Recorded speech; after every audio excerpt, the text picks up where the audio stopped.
Techno धर्मशास्त्र। धर्म सिर्फ सुनो ही नहीं समझो भी।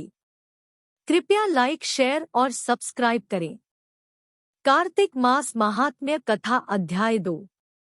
भगवान श्री कृष्ण आगे बोले, हे प्रिय, जब गुणवरी को राक्षस द्वारा अपने पति एवं पिता के मारे जाने का समाचार मिला तो वह विलाप करने लगी, हे नाथ, हे प्या, मुझको त्याग कर तुम कहाँ चले गए? मैं अकेली स्त्री तुम्हारे बिना अब क्या करूं? अब मेरे भोजन वस्त्र आदि की व्यवस्था कौन करेगा? घर में प्रेमपूर्वक मेरा पालन पोषण कौन करेगा? मैं कुछ भी नहीं कर सकती। मुझ विधवा की कौन रक्षा करेगा? मैं कहाँ जाऊं? मेरे पास तो अब कोई ठिकाना भी नहीं रहा।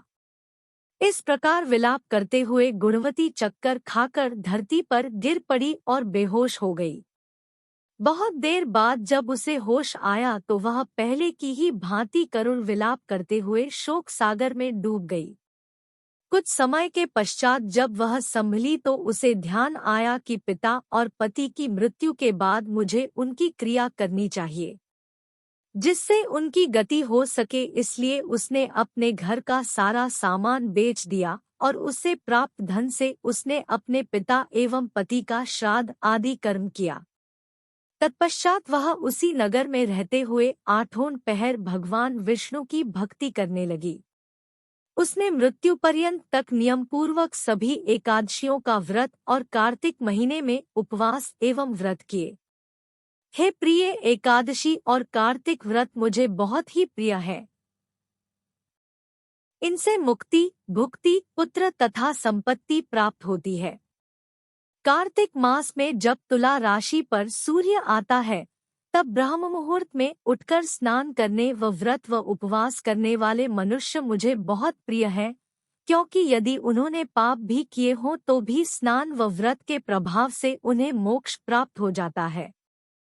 कार्तिक में स्नान, जागरण, दीपदान तथा तुलसी के पौधे की रक्षा करने वाले मनुष्य साक्षात भगवान विष्णु के समान है।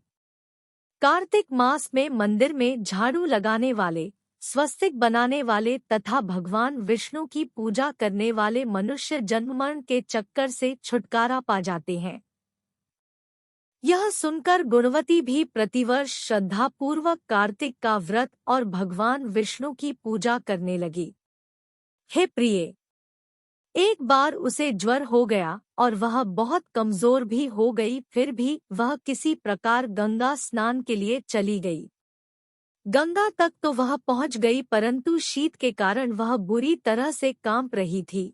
इस कारण वह शिथिल हो गई। तब मेरे दूत उसे मेरे धाम में ले आए। तत्पश्चात ब्रह्मा आदि देवताओं की प्रार्थना पर जब मैंने कृष्ण का अवतार लिया तो मेरे गण भी मेरे साथ इस पृथ्वी पर आए, जो इस समय यादव हैं। तुम्हारे पिता पूर्वजन्म में देव शर्मा थे तो इस समय सत्राजित है। पूर्वजन्म में चंद्र शर्मा जो तुम्हारा पति था वह डाकू है, और हे देवी, तू ही वह गुणवती है। कार्तिक व्रत के प्रभाव के कारण ही तू मेरी अर्धांगिनी हुई है। पूर्व जन्म में तुमने मेरे मंदिर के द्वार पर तुलसी का पौधा लगाया था। इस समय वह तेरे महलों के आंगन में कल्पवृक्ष के रूप में विद्यमान है। उस जन्म में जो तुमने दीपदान किया था उसी कारण तुम्हारी देह इतनी सुंदर है और तुम्हारे घर में साक्षात लक्ष्मी का वास है। चूँकि तुमने पूर्वजन्म में अपने सभी व्रतों का फल पतिस्वरूप विष्णु को अर्पित किया था, उसी के प्रभाव से इस जन्म में तुम मेरी प्रिय पत्नी हुई हो।